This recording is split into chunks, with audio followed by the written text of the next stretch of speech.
আসসালামু আলাইকুম, আমি জুবাইর। আজকে টিউটোরিয়ালে আপনাদের যেটা দেখাবো সেটা হচ্ছে প্রিভেন্ট ডিফল্ট এর কাজটা কি। তো প্রিভেন্ট ডিফল্ট নিয়ে আমরা আলোচনা করতে গেলে প্রথমে আমাদের কি করতে হবে, আমরা প্রথমে একটা ফাইল তৈরি করে নিব। সেই ফাইলটার নাম হচ্ছে প্রিভেন্ট ডিফল্ট। হ্যাঁ, তো এইটা একসাথে হবে এরকম ভাবে। হওয়ার পর আমরা যে আমাদের এখানে যে ফাইলগুলো করা আছে সেগুলোকে উঠিয়ে দিলাম। তো প্রিভেন্ট ডিফল্ট, আর এখানে আমরা অন সাবমিট আর অন রিসেট এই কাজগুলোও দেখে নিব। হ্যাঁ, তো কি করব, এই যে আমাদের ইগুলো আছে সেগুলো হটাই দিলাম, শুধু এটা রাখলাম। আর প্রয়োজনীয় আমাদের যে ফাইলগুলো লাগবে আমরা আমরা কি করব, গো লাইভে গেলাম।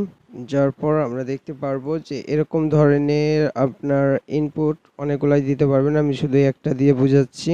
তো কি করবেন, আপনি যখন এই যে সাবমিট করব তখন এখানে দেখেন রিলোড হচ্ছে। ঠিক আছে, আমাদের পেজটা কি হচ্ছে, রিলোড হচ্ছে। আমরা প্রিভেন্ট ডিফল্টের মাধ্যমে এই রিলোডটা আমরা বন্ধ করতে পারবো। তো এটা কিভাবে করব, এই যে আমরা যদি এটা অন করে দিই আর এটাকে অফ করে দিই, তার মানে হচ্ছে কি, এটা ফর্ম শুরু এবং এটা শেষ। হ্যাঁ, এখানে কি করবেন, অন সাবমিটে যাবেন। অন সাবমিটে যাওয়ার পর এখানে লিখে দিবেন সিম্পল ভাবে ইভেন্ট ডট প্রিভেন্ট ডিফল্ট। হুম, এখনো হচ্ছে, কারণ হচ্ছে এটা কি, একটা হচ্ছে মেথড, এই যে দেখেন মেথড লেখা আছে না, তার মানে এই রকম ভাবে করতে হবে। হুম, এখন দেখেন, এখন কিন্তু আর পেজটা রিফ্রেশ হচ্ছে না। তো আমরা কি করব, এরকম ভাবে আমরা কি করতে পারি, একবার প্রিভেন্ট ডিফল্ট করতে পারি। তো এটাকে আমরা কি করব, কমেন্ট করে দিব আর নিচেরটাকে অন করে দিই। আর এরকম ভাবে আরেকটা কাজ করতে পারি, এটাকে কপি করে নিই আর এটাকে অন করে রাখি আর এটাকে এইরকম বন্ধ করে দিলাম। তো এটাকে আরেকটা ভাবে প্রিভেন্ট ডিফল্ট করতে পারি, এটা উঠাই দিই। হ্যাঁ, এটা অন সাবমিট ইভেন্টের মধ্যেই আমরা কি করতে হবে, দেখেন এখন কিন্তু কি রিলোড হচ্ছে, তাই না? তো এটাই কি করব, এটাকে রিটার্ন ফলস করে দিব। তাহলে দেখবেন যে এখন কিন্তু আর কি হয় না, সাবমিটে দিলেও কি হয় না, রিলোড হয় না। ঠিক আছে, এটা হচ্ছে 2 নাম্বার, দুইভাবে এটা বন্ধ করলাম, প্রিভেন্ট ডিফল্ট করলাম। হুম, আরেকটা হচ্ছে কি, এইটা এখন এইটাকে আমরা কি করব, এটা কমেন্ট করে দিলাম আর এটাকে অন করে দিলাম।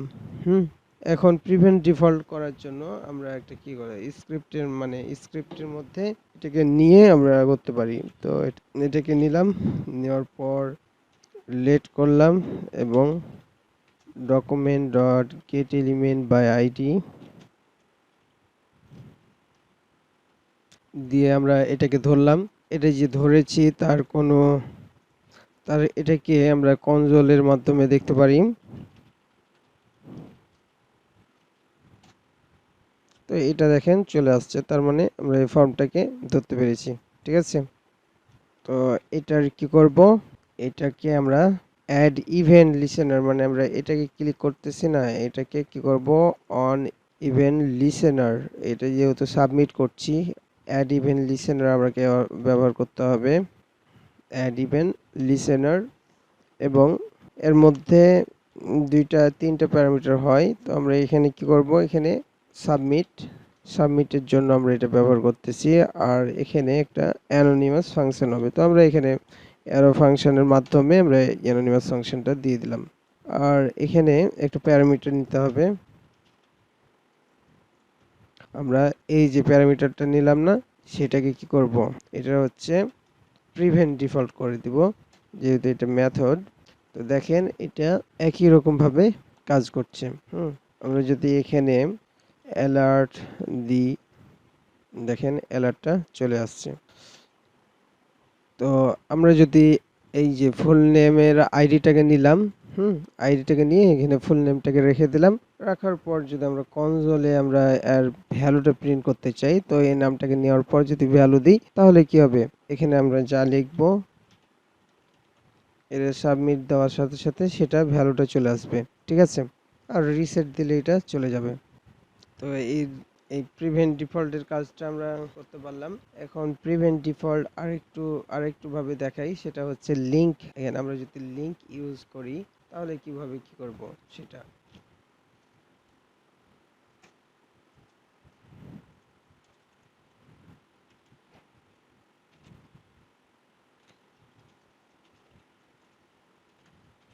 আমরা google.com নামে একটা নিলাম। এরপর যখন আমরা ক্লিক করব এই গুগলের ওয়েবসাইটে নিয়ে চলে যাচ্ছে, তাই না? তো আমরা চাচ্ছি যে আহ, এটার উপর ক্লিক করলে যেন গুগলের ওয়েবসাইটে না নিয়ে যাই, সেটা করার জন্য আমরা এখানে একটা আইডি দিয়ে দিব। সে আইডির নাম হচ্ছে মাই অ্যাঙ্কর নামে একটা আইডি দিব। এখন এই আইডিটাকে ধরবো। আইডিটাকে ধরার জন্য আমরা জানি এই যে এভাবে করে ধরতে হয়, document dot get element by ID. এখানকার আইডিটা আমরা এখানে নিয়ে নিলাম, আর ওই নামেই আমরা একটা ভ্যারিয়েবল দিয়ে দিলাম। ঠিক আছে? এখন এটা কি করব, এটার উপর যখন আমরা ক্লিক দিচ্ছি তখন কিন্তু এর অ্যাঙ্কর টেক্সটটা কি হয়ে যাচ্ছে, চলে যাচ্ছে। তো আমরা এর উপরেই কি করব, অ্যাড ইভেন্ট লিসেনার দিতে পারি আগে যেভাবে দিলাম। আর এটার নাম দিব কি, ক্লিক। আর এটা কি হবে, এটার হচ্ছে প্রিভেন্ট ডিফল্ট হবে।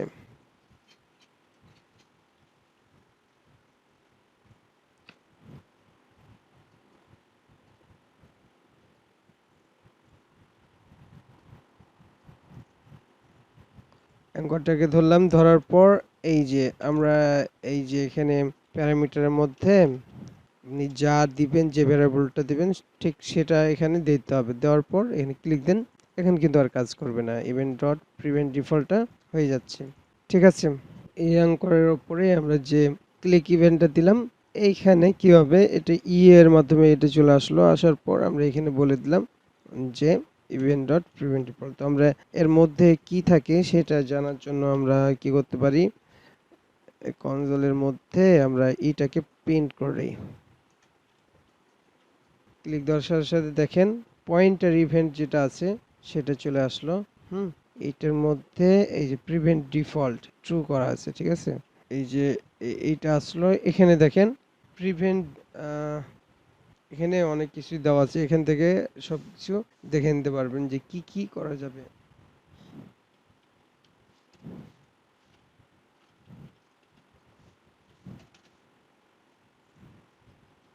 ডিফল্ট প্রিভেন্টেড, এই যে লেখাটা আছে না, এটা চেঞ্জ হয়ে যাবে যখন আমরা এই যে দেখেন এটা কি আছে, এই যে এটা এখন ট্রু হয়ে গেছে। হুম, তা আশা করি এগুলা বুঝতে পারছেন। আল্লাহ হাফেজ।